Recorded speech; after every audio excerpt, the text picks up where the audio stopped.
I met a gypsy. Like, where do you start being the average dude that wants to like learn your motorcycle? Like, what are the things you should look for? What are the things that, like, how do you even start to gain the knowledge base that you have with like the feeling on a motorcycle? Is it something that people can do or like can build on it, or like it's just something you've got to, it's almost a talent in itself? Or like, what would you say to the guy that wants to really get into his motorcycle? You said it in that statement. It's learn your motorcycle. How do you get to learn your bike, right? And how you get to learn your bike is by riding it in stock trim or how it came if you bought it secondhand, and understanding what it does bad, right? Don't try to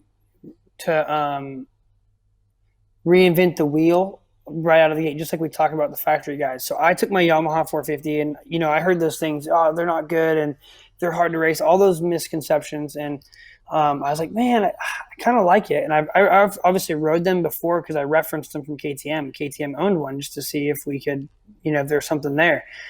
So I put a lot of hours on it in stock trim. Put my bars on it, put my grips on it, put my tires on it. Didn't even change suspension yet. Set sag, and then I was like, oh, I don't like it doing this, right? So I told Enzo, I want to change this.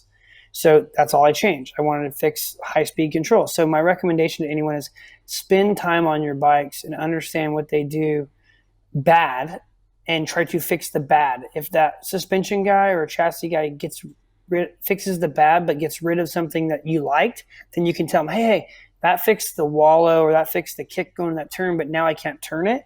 Well, then you can maybe you can compensate, right? Well, you can figure that out. So my recommendation is for someone to learn, spend time on your bike in a safe setting and spend time on it. Like ride it at for 20-minute motos at a slower pace and understand what it does instead of going out like fresh off the couch and having a couple of Red Bulls on the way to the track and just gassing it and not really thinking about it. Like go out and warm up and understand what it's going to do and take your time and have some fun, and then go, oh, it bottoms out here. I don't like that. Okay. Well, then maybe you understand, okay, it bottoms out in that hole, but it works everywhere else good. You know what you should do? Not hit that hole anymore. Right. But if you're chasing settings and chasing things, then you'll always like, oh, I want it to not bottom there, but I want to have traction on that hard pack turn.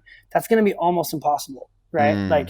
So you got to really it's a give and take. So I think spending time on your bike, and like anyone that buys, my recommendation to anyone listening to this, buys a 21, ride it in stock trim as long as you can to learn what it does good, so you don't lose the good parts, and then fix the bad, right? Don't just go, oh, it does this bad. Well, what's it do good? I don't know. Well, it does this good. It does this good. It has good balance. Well, don't get rid of the balance. If it has good comfort, don't get rid of the comfort. That's my recommendation.